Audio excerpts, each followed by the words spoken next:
আজকে একটা পার্সেল কদিন আগে অর্ডার দিয়েছিলাম। আমি অনেক পরিমাণে অর্গানাইজার বক্স অর্ডার করি, এটা তোমরা সবাই জানো। তো আমার ভালো লাগে আর কি এগুলো দিয়ে বোঝাতে। আর জিনিসটা যে কোনো জিনিস অর্গানাইজও থাকে। তো আমি আবার কিছু বক্স এরকম অর্ডার করেছি, বক্স না ব্যাগ টাইপের বলতে পারো। তো সকালবেলা সেটা এলো, এখন দেখি কেমন এসছে প্রোডাক্টটা।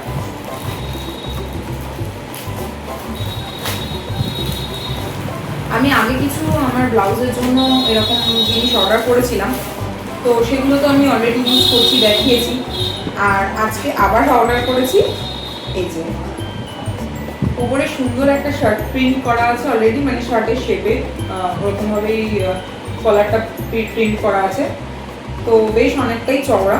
আমি এটা কিনেছি শুধু পাঞ্জাবি, শার্ট, প্যান্ট এইগুলোকে রাখার জন্য। ভিজিবেল, এই দিকটা ভিজিবেল, এখান থেকে ভিতরে কি রাখছি আমি দেখতে পাবো। তো আমি এটা এখন টাইম হবে না, আমি সন্ধ্যাবেলা যখন এগুলোকে টোটাল অর্গানাইজ করবো। ব্যাগের কোয়ালিটিটা তো বেশ ভালোই এসছে। আমি 4টে সেট অর্ডার করেছিলাম, হ্যাঁ 4টে সেটই অর্ডার করেছিলাম। তো এই যে 4টে সেট এসছে, প্রত্যেকটা তো মোটামুটি ঠিকই আছে দেখছি, কিন্তু এখন জিনিসগুলো রাখার পরে দেখি, কারণ অনেকটা স্পেস বাঁচে এগুলোতে রাখলে। আমি এখন যেভাবে রাখি আলমারিতে, আমি তোমাদেরকে দেখাবো যে বক্সগুলো করে, ওটাতে অনেকটা স্পেস নষ্ট করে, যাতে ধুলোর পর না পড়ে সেই জন্য এইভাবে রাখি। কিন্তু এটাতে আর আরেকটা জিনিস দেখো, এখানটা অলরেডি জিপার লকও করা আছে। এই লকটার জন্য কখনো এই জায়গাটা মানে চেনটা পুরো ছেড়ে বেরিয়ে আসবে না।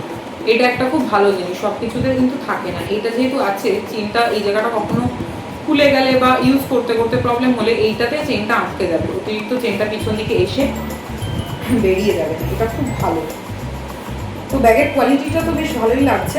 এখন আমি জিনিসগুলোকে সন্ধ্যের দিকে যখন অর্গানাইজ করব, তখন তোমাদের সাথে শেয়ার করব যে কেমন লাগছে। দুদিকেই এটা করা আছে, সেম এরকম ব্যাগ। শার্ট টার্টগুলো ধরিয়ে দেখবো কতটা কি এটা ইউজফুল, তখন তোমাদের সাথে শেয়ার করবো।